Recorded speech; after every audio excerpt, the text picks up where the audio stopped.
Ya, banyak nih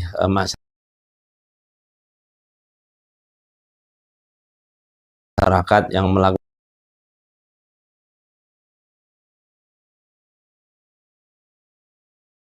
poligami karena lebih kepada kepentingan nafsu.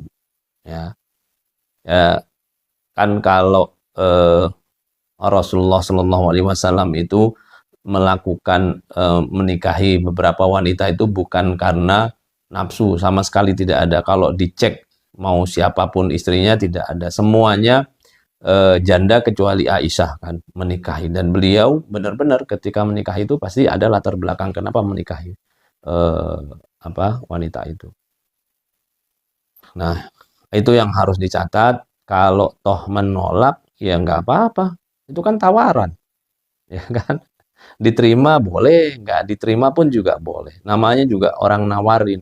Itu sama dengan kalau istri nawarin, Mas mau uang nggak? Ya kalau kita nggak mau ya bilang aja nggak mau, kan gitu. Tapi apa bener Mas Merdeka ditawarin istrinya nggak mau, ya kan? Itu yang mudah-mudahan lah kita semua benar-benar tetap istiqomah untuk terus menjaga diri kita, eh, membangun rumah tangga yang sakinah mawadah warahmah. Wallahu a'lam. Waalaikumsalam warahmatullahi wabarakatuh. Mas Ustadz Lora Awal Musaddad. Ahlan wa sahlan. Asakum tayyibin jami'an. Sami-sami Mas Al Faiz.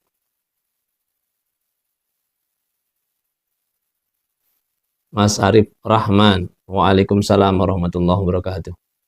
Itu kaligrafi apa, Pak? Itu kaligrafi Bismillahirrahmanirrahim. Ya, mungkin karena kelihatannya kebalik, jadi itu eh, kelihatannya Bismillahnya kebalik.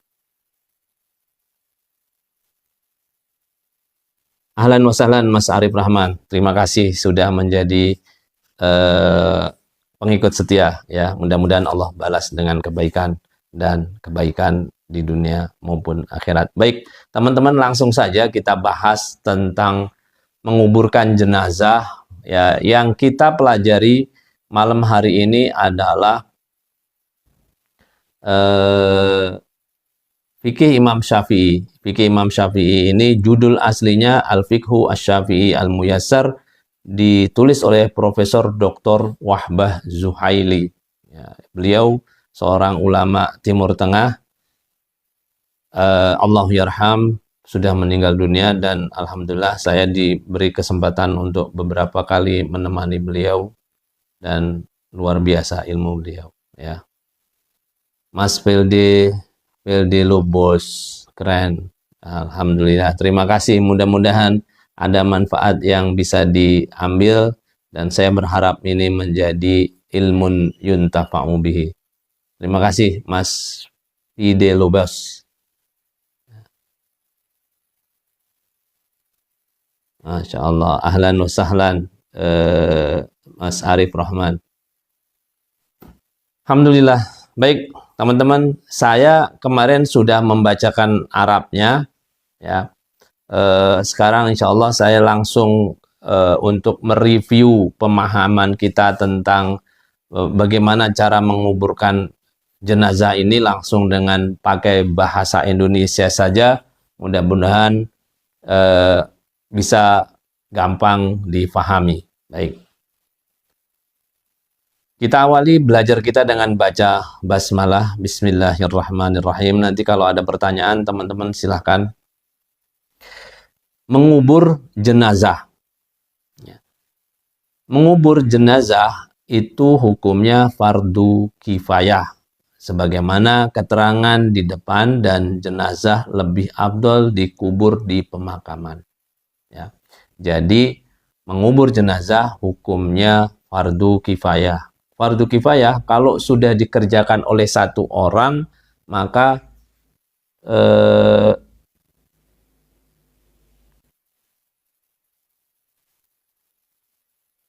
kewajiban orang yang lain menjadi gugur, ya, tidak ada masalah insya Allah ya. Kita tidak boleh mengubur mayat di atas mayat yang lain kecuali seluruh jasad mayat lebih dahulu dikubur, yang telah dikubur lebih dulu itu hancur dan tidak meninggalkan bekas. Artinya menumpuk jenazah di dalam satu kuburan ya. Kan ini karena lahan yang sudah semakin sempit dan orang pemakaman itu kita susah sekarang daftarnya. Maka ketika kita mau menumpuk nih menurut madhab Syafi'i, menumpuk jenazah langsung, apalagi yang masih fresh baru beberapa bulan atau itu langsung ditumpuk di atasnya misalnya, itu tidak diperbolehkan kecuali kalau yang jenazah yang awal itu sudah lama dimakamkannya dan sudah hancur, tidak ada bekasnya. Nih, kenapa memandikan jenazah korban kecelakaan? Bagaimana? Kalau memandikan jenazah kecelakaan, tergantung kecelakaannya ya. Ada yang beberapa versi, kalau dia tubuhnya hancur sama sekali, maka ya sesuai dengan kondisi tubuhnya, dibasuhnya dan dibersihkan dengan sebesih-besihnya kalau masih memungkinkan untuk dibersihkan. Kalau sudah hancur sama sekali, misalnya tidak bisa dipegang, disentuh juga nggak memungkinkan, maka cukup dibersihkan dengan disemprot, diguyur air ya. Nggak perlu pakai sabun atau dibersihkan dengan kain gitu ya, yang karena biasanya kalau yang hancur gitu darahnya akan terus mengalir dan nggak mungkin akan membersihkan darah sampai berhenti gitu ya. Maka dilihat kondisinya terlebih dulu. Kalau memang masih memungkinkan untuk dimandikan seperti biasa, ya dimandikan seperti biasa.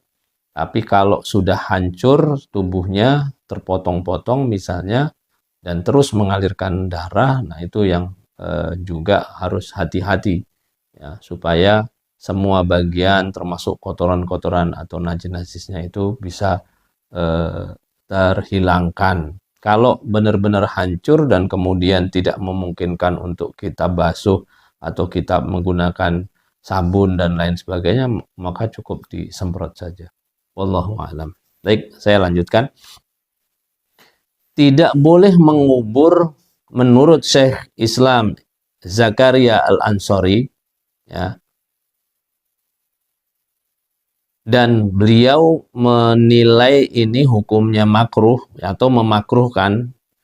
Syekhul Islam Zakaria Al-Ansari memakruhkan menguburkan dua mayat dalam satu liang lahat. Ini menurut Syekh Zakaria Al-Ansari, salah satu ulama dari kalangan madhab Syafi'i ya. Meskipun ada hubungan mahram ya, jadi makruh hukumnya, mau suami istri misalnya atau kakak beradik misalnya, menurut Syekh Zakaria Al-Ansari hukumnya makruh kecuali dalam keadaan darurat ya. Kecuali dalam keadaan darurat itu seperti apa?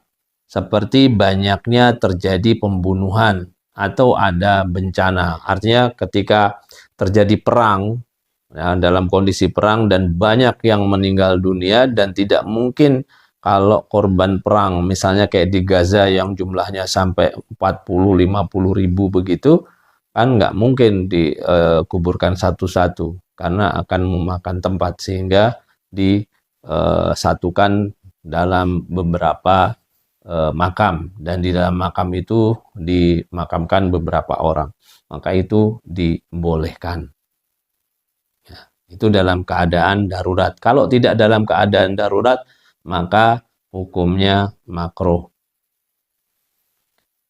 Seperti apa dan bagaimana caranya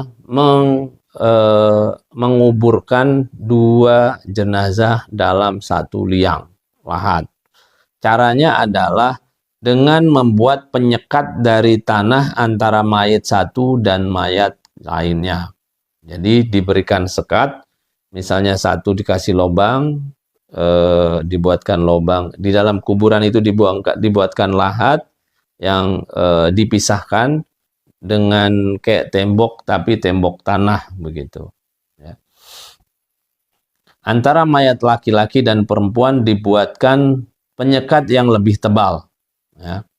Terlebih lagi jika keduanya tidak ada hubungan mahram. Kalau antara laki-laki dengan laki-laki, maka itu dibuatkan penyekat seperti dinding dari tanah biasa saja, boleh, tidak terlalu tebal juga boleh. Tapi kalau antara laki-laki dan perempuan, itu sekatnya harus lebih tebal dibandingkan yang laki-laki dan laki-laki. Itu. Jadi itu hebatnya ulama-ulama dahulu ya, sudah memikirkan hal-hal yang seperti itu. Maka beruntunglah kita bisa belajar ilmu-ilmu ulama-ulama terdahulu. Saat